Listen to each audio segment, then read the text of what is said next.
หั่นกุ้งแล้วเสียบไปเลย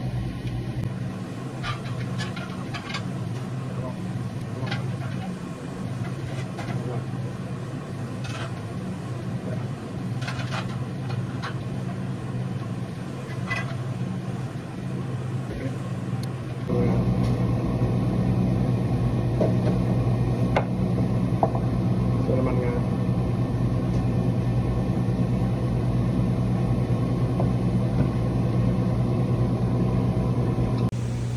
มานึ่งประมาณ50 นาที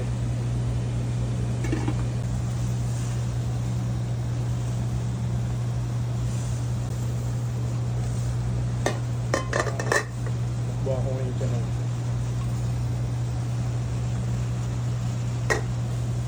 ไปอีกใช่ไหม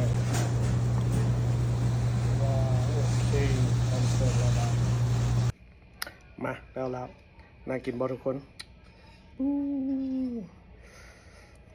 มาโรยด้วยบางงาอีกหน่อยหนึ่ง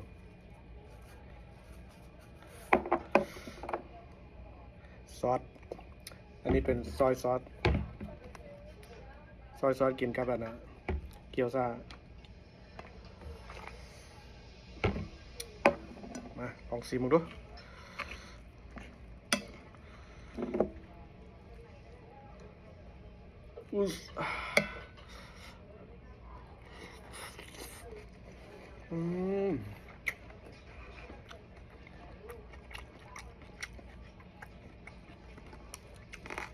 ครับ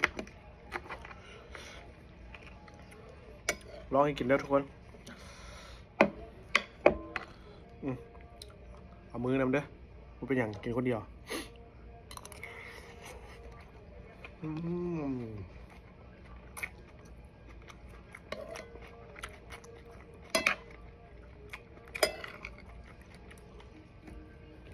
ชอบตึม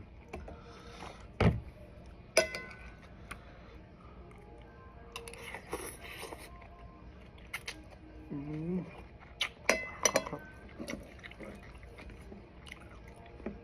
ของใครทุกคน